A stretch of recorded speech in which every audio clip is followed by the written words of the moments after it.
before I get started and go any further at all, I want to sort of give you a public service announcement or maybe a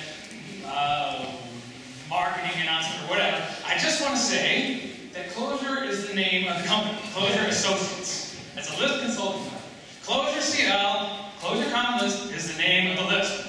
So don't be calling it Clozure. We don't have anything to do with that J Clozure. So it's Clozure CL, okay? Everybody got that? Nobody's going to call it Clozure Lisp or anything like that. Clozure CL, all right? Agreed? All right. Excellent. Now, Clozure CL runs on a number of different platforms. We've got backends that currently target 32 and 64-bit, x86, 32 and 64-bit, PowerPC, still alive, barely. And we've got a 32-bit ARM target.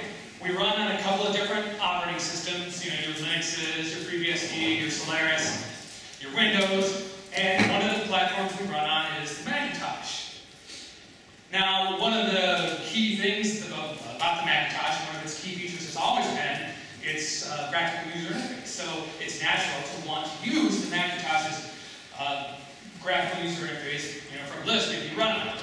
So the way the situation is now is Apple's preferred user interface framework, library, whatever. It's a thing that they call Cocoa.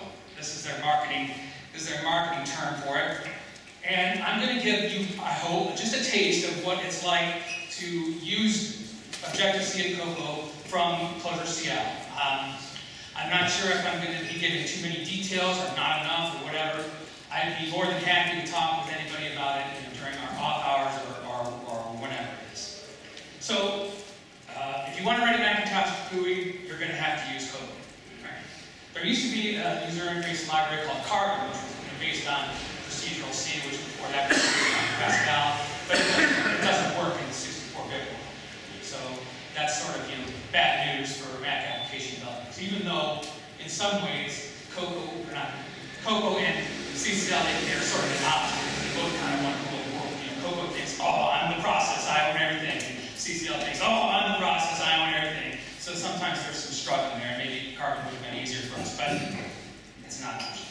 Okay. In brief, who knows anything about ObjectiveC? Many of you, some of you, about a third. Well, what ObjectiveC is it's just C. So, you know, if you're programming in ObjectiveC, you're programming in C. So that's good and bad, right? Because if you've got a lot of C code, you can add on this object business without any trouble because it's just C. But the other problem is it's just C. So you've got all this object business, but they don't perfectly interface, or there are things that you're obliged to do because it's in C that you might otherwise not want to do. But anyway, I just want to let me just start out by saying, all right, ObjectiveC is basically C, but it's got a sort of small talkish object and messaging system kind of glued on.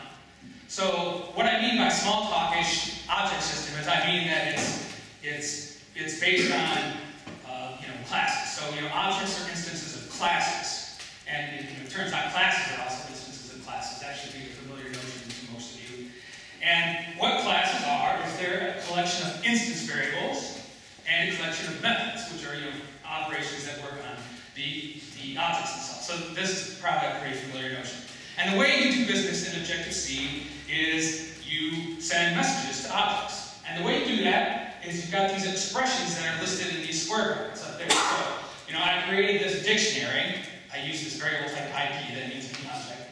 And then you use these bracketed expressions. So the thing on the left of the bracketed expressions, that's called the receiver, and then the other part of it is called the message. So we're sending the message count to the instance dict. You know, so that's how that works. And if you've got long methods that take parameters, they're sort of busted up, you know, into little pieces.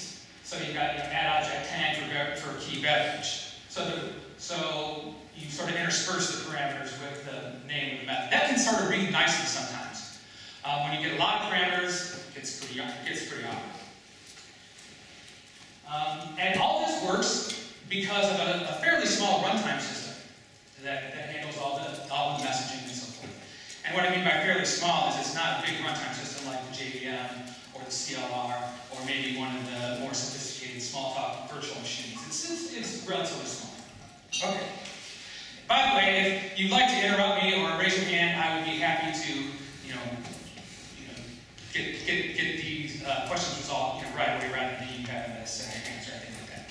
And I mentioned the printf there because I just want to emphasize it. All this business, this is in C. This is just C plus some stuff. All right. Now, like I mentioned before, the actual name of that method is this add object for key. It's got the colons in it. Let's see, right.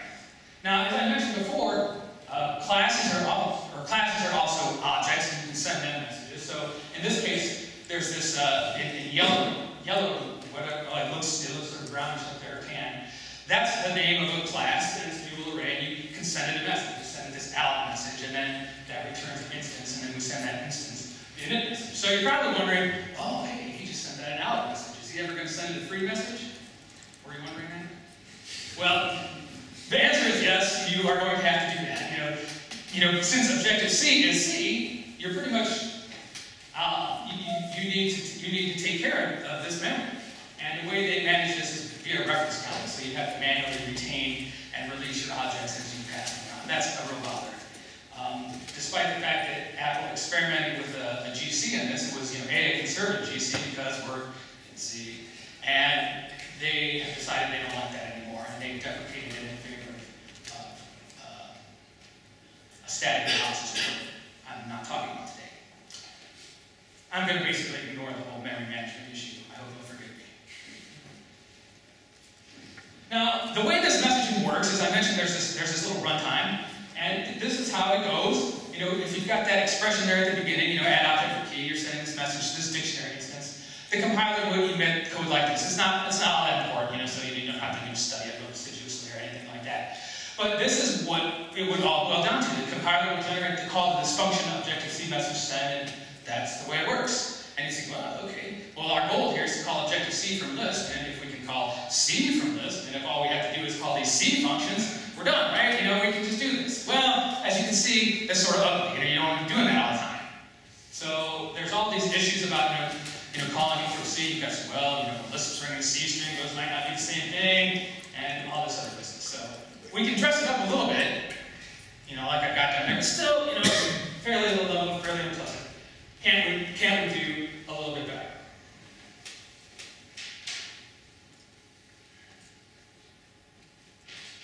All right.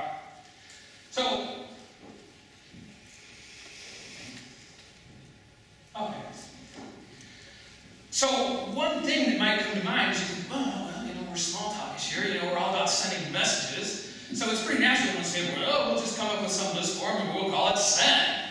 And in fact, our interface, did that. Say, well, that's the strategy. Say, well, we can just sort of do send there. That's pretty obvious.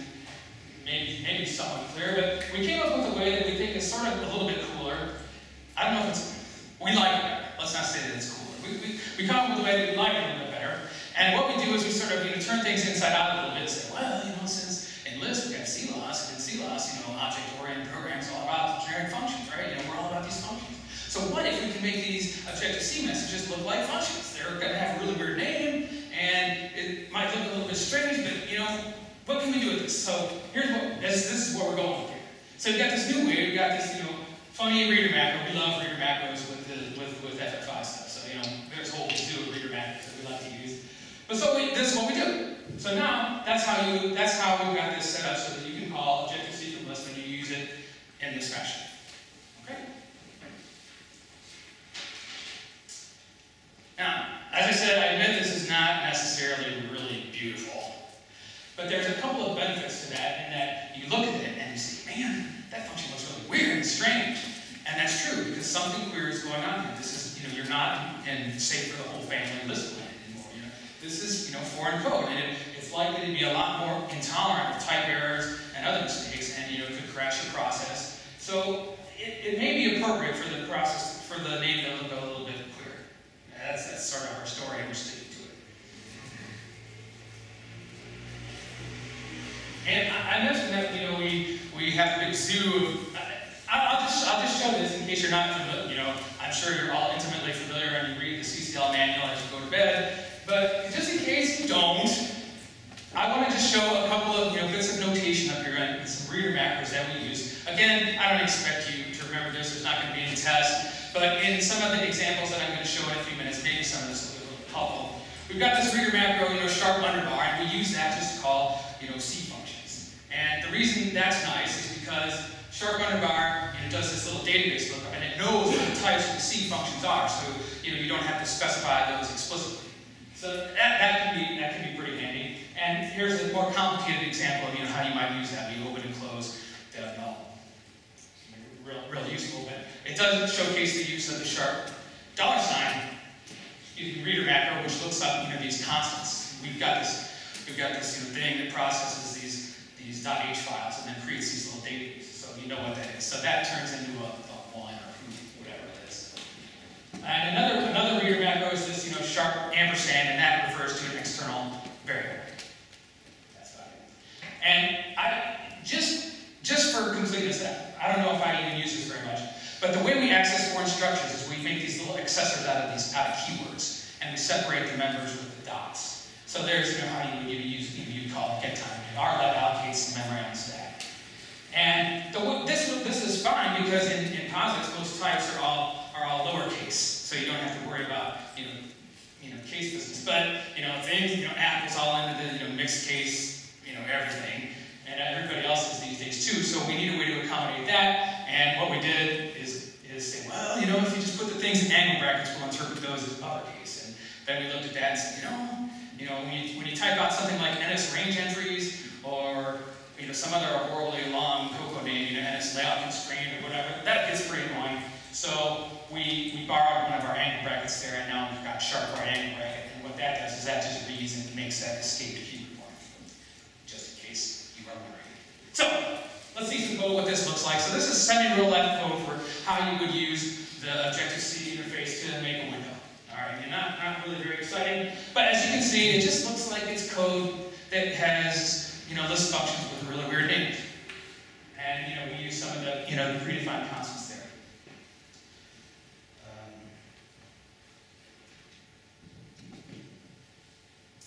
Right, so there it is. Want to see a demo?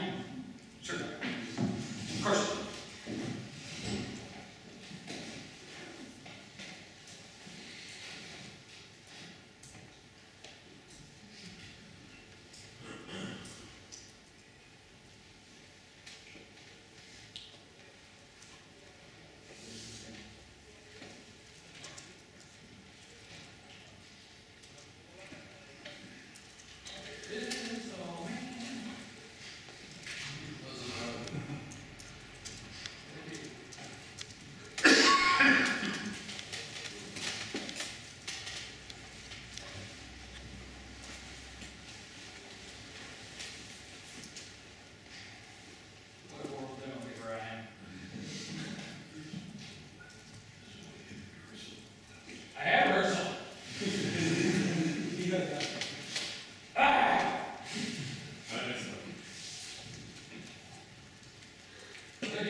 Oh, right, so I'm supposed to have made this window, and the other thing is they're different screens, so I'm having to look, I'm having to do this looking backwards, and that's totally lame. So let me just,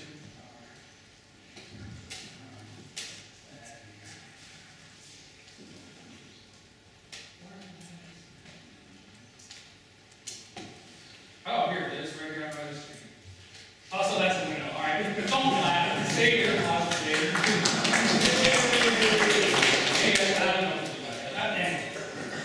That's pretty gross. I don't know how I'm going to make that better. You tricked us. We know where this is before.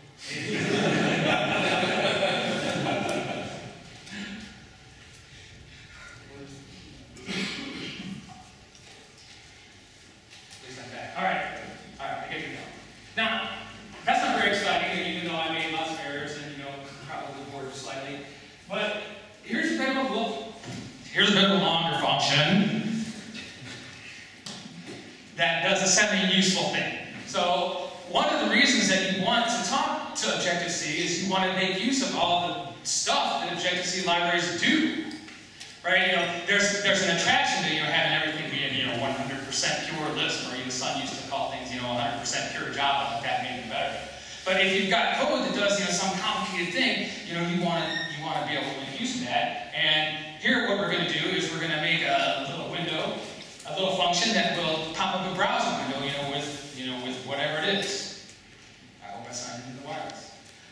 And this is how it works. So as you can see, it's not terribly long because there's functionality in the library that lets you do this. So we are going to attempt to do another demo, and I'll attempt not to screw it up.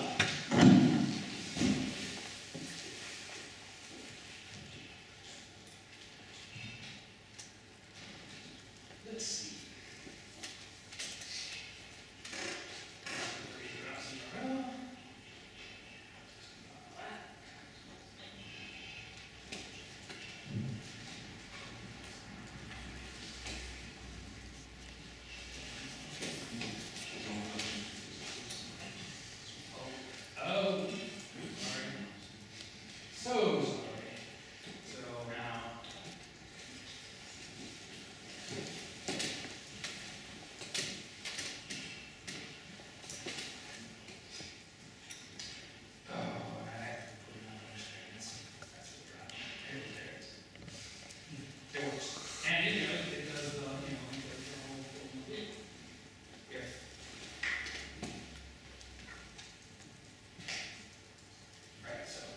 There it is, the browser.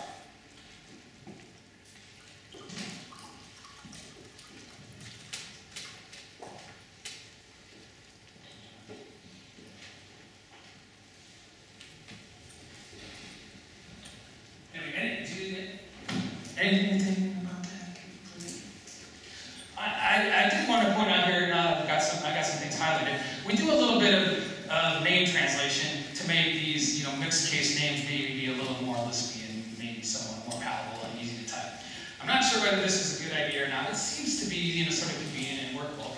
But we've got those names there, and we do some, basic name translation. So here's some examples. We have these mixed case kind of names, and we've got some sort of process that gets it right most of the time. But sometimes, the people use funky capitalization rules, like they say, well, URL, that's always capitalized, or they'll say UTF-8, that always goes together. And we try to keep those rules in mind. So like one instance is if you say, well, what would you translate menu to, and it comes up with something stupid. And you can augment translator like that, and it works the other direction too. And that's probably primarily where the translation is mostly useful. You take a Lispy symbol and then it's translated into the ObjectiveC name. All right. I want to say a few words more about // and what that does is it reads constituent characters, all these colons included, and it makes this symbol and puts it into this package, and it's fun. And you can write selectives, that's what those things are, write method names, wherever you need one. So it can be more convenient to type that than it would be to type the funny symbol yourself, or to type it as a string, or whatever. Marco Behringer suggested this notation, I believe, by the way. Anyway, if that's all it would be, it's not that interesting, but there's sort of this bonus, special side effect that, // gives you, and it does some magical stuff. So whenever you return something into NSFun, this little hook runs, and it looks up the method name in this database. You might remember that I talked about this interface translation thing that we run and make a database from, and that makes sharp underbar work, and it helps make sharp / work also. So what it does is if it finds some information in this database, it'll compile this it'll make this little thing that we're calling a dispatch function. And we put that in the symbols, as the symbols function value. So here I show you, what's the out, and you can see that it's this thing.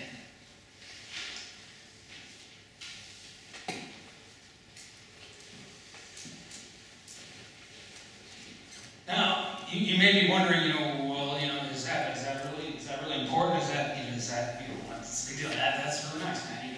That's great. You invented yet another reader macro to make the source code. But the one reason that this is beneficial to the programmer is, say you send a message you ask the view for its bounds, the rectangle that defines its internal coordinate system. Well, there's a number of functions in code that, there's about, I don't know, four half a dozen little structures that get returned by value all the time. Rectangles, points, sizes, ranges, feed transforms, and there's another one I can't think of right offhand. But what happens if you send, you get one of these non-scalar return values? What do? I mean, if you're a C compiler, you say, well, what do I do? All I've got, I return my values in a register. I've got some aggregate. What do I do? And of course, there's tons of strategies for that. But if I'm calling a foreign function, well, now I need to be aware of what my method returns because I might have to use a different kind of send function.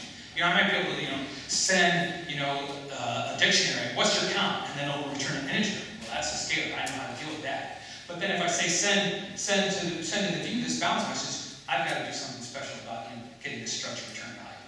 And in fact, the solution that you end up employing is you make the user say, well, if your thing's going to return a structure, you have to use a special name, send/strect or even some horrible thing like that. And what these dispatch functions do is insulate you from that. So instead of making you remember, what they do is they concept a little GCable record, a GCable NSREC, and give that to you. So you don't have to worry about allocating stack space for the return value or anything like that. Now, that's the good news. I mean, the bad news is that allocating these guys involve there's a cost to that. You're mallocating these things. You've got free at some point, and if you want the GC to be involved there, well, it's got to be involved too. So there's costs involved. Rather than just say, well, can't I just allocate the thing on stack? Well, yeah, probably, but right now the benefits seem to outweigh those extra costs. I can imagine circumstances where they wouldn't, but that seems to work for us. Right. One thing you might note is I'm not blind, and that's the sort of thing that would be printed when something is returned. So if an NSRECT is just some foreign struct, why isn't that just well, it's this foreign point, and I don't know what the heck it is. Well, what we do is another sort of cute thing is we can associate types with foreign pointers, and we can sort of kind of make them look like objects, make them look like Lisp objects. So that's what we do. So we have cooked things up such that several of these foreign types end up looking like built-in classes. So you can do things like define print object methods on them. You can use type P on them and things like that. So that's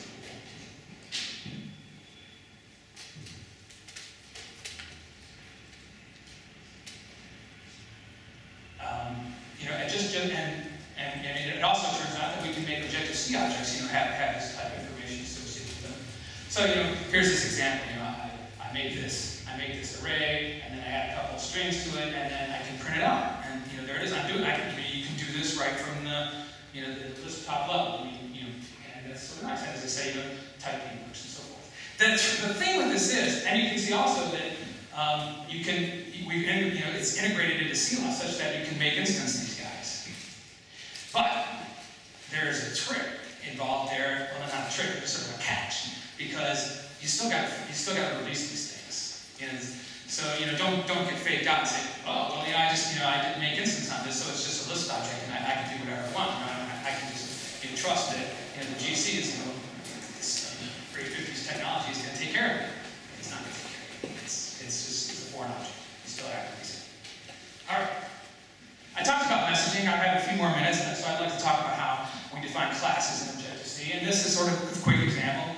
So if we're going to make a all right, we're going to make a wand, and you say, well, that inherits from this superclass of this object. There's some instance variables that it's going to have, and you can have some methods with it. And it's sort of got a slightly unusual syntax that you might not be familiar with, but it's nothing really difficult to understand, I don't think.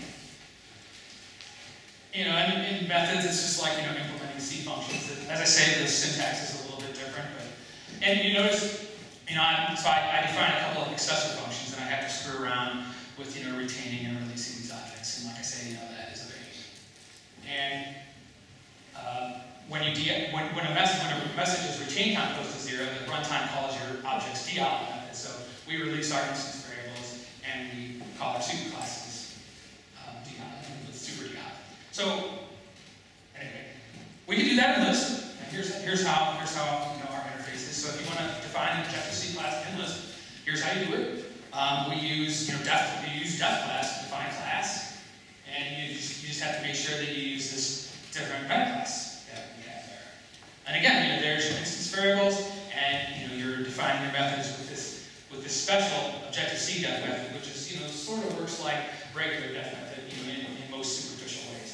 And again, that's how it works. And you notice down there that call next method works. So instead of super deallocate, you just say call next method. That's the right thing. All right. So, excuse me. Yes? Is it somewhat redundant to have to use NS both as a package name and as a prefix to the symbols? Is there a reason for that? The actual names in Objective-C are prefixed with NS. Yeah. And in order to, you got to put those symbols somewhere, so we just made an NS package. But then couldn't you have forgotten all about the prefix NS? If it's in the package. Maybe, you could if you knew that all the names are going to begin with NS, but there's other prefixes. That's not always the case. So there's an IK prefix, or there's other ones that are commonly used. So we just stuff everything into the NS package, even though the symbol name might not begin with NS. But yeah, I thought that myself, but it doesn't really work out. All right. So just to be a little bit more concrete about this, I'm defining a custom view. The way you draw things in Cocoa is you subclass NS view and you implement a drawRect method which does all your drawing. So here with you, we're going to do this in Lisp. And this top two are really the only interesting. So I'm going to try to do demo how it works.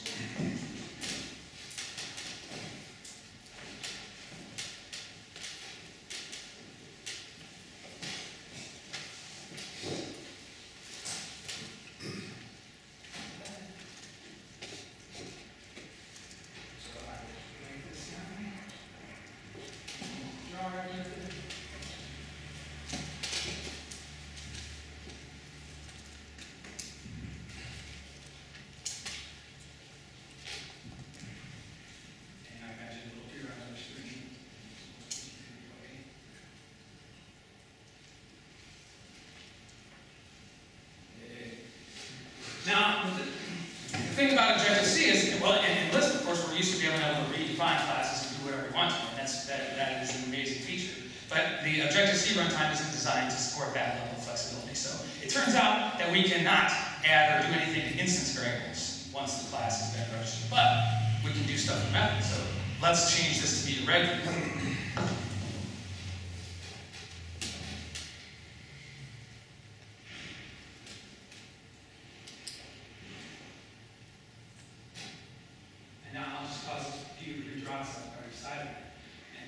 Right, so you can re-implement the Objective-C methods on the fly. So that's pretty nice. You can be doing your thing, re-implement these things, and if you don't screw up, which sometimes you do, then life goes on. So you get a bit of interactive development going on. Okay.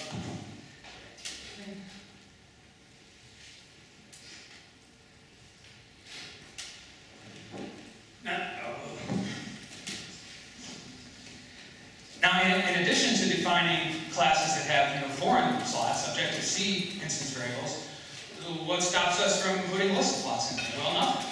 So you can sort of have these hybrid classes where they're both CLOS classes and Objective-C classes. So in this one, I'm defining a class called cardPileView, and we represent the pile of cards as this Lisp object called deck. And you don't take this as an example of style. I'm just trying to show something. So you can do things like put after methods on your initialize instance. So where we do some Lispy stuff to make the deck and initialize it. And like I said, the bad thing is that this is still an Objective-C object, and you still have to manage its memory. So in order to make that work, and in your deallocate method, you have to explicitly remove your Lisp slot vector, or else the association between the two, between the Lisp class and the Objective-C class, and it ends up keeping your slot vector alive. So that's kind of a horrible work, but it is there. So, and then we implement drawRect. So show you this demo, and then I'll be about done, and Jan can come up. So it's almost over for those who are not fans.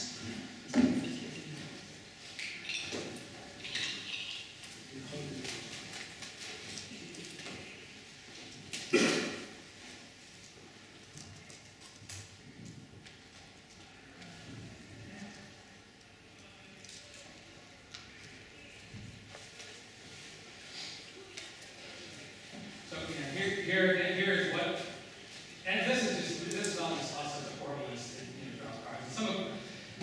Some of this code is pretty old, you know, and the card images themselves, you know, date from the 90s, back when, you know, I had an X machine.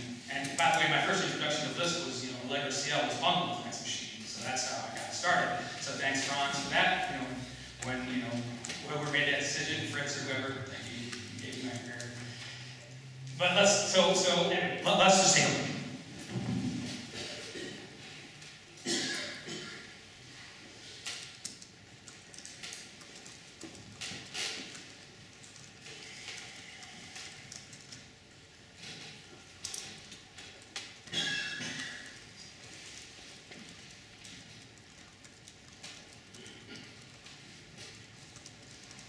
I just evaluated all that.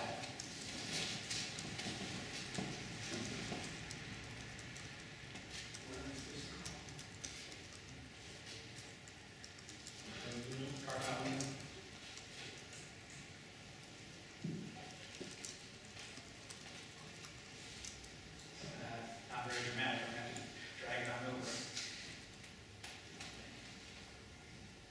So there's a bunch of cards, you know. And, you know, it works if you know it does adjustments. So there we scratch our cards all over the place.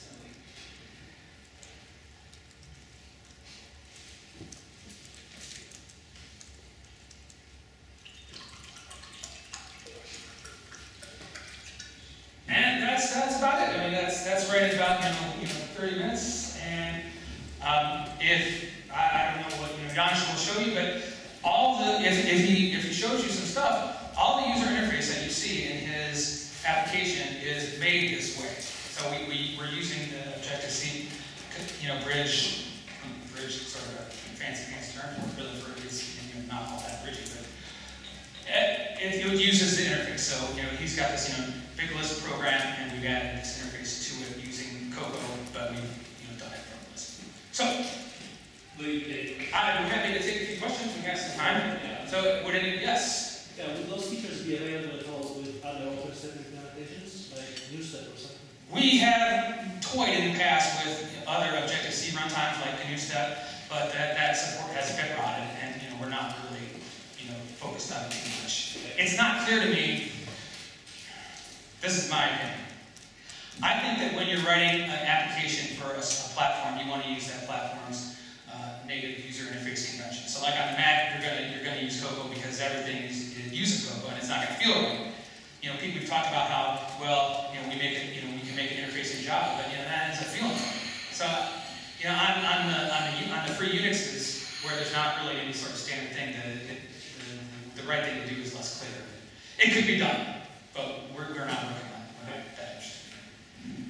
Yes? I really don't want to talk about this, but still, how does the Lisp GC and the ObjectiveC GC work together? They don't work together. They don't work together at all.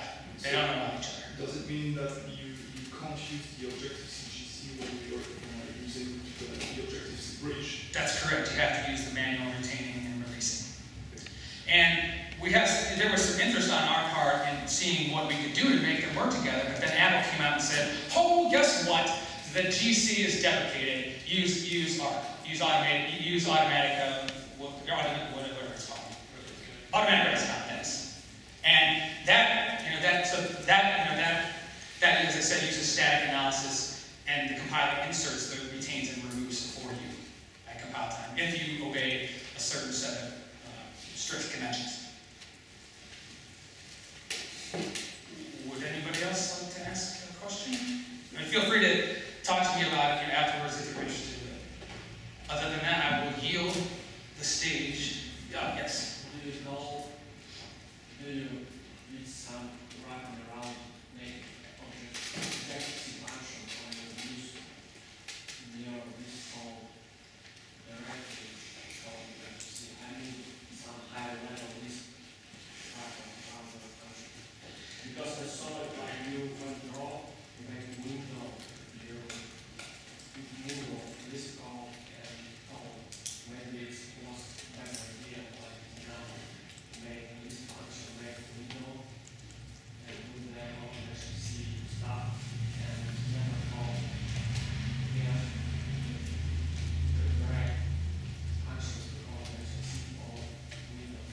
I think you could make an argument that that is a good idea in a lot of circumstances.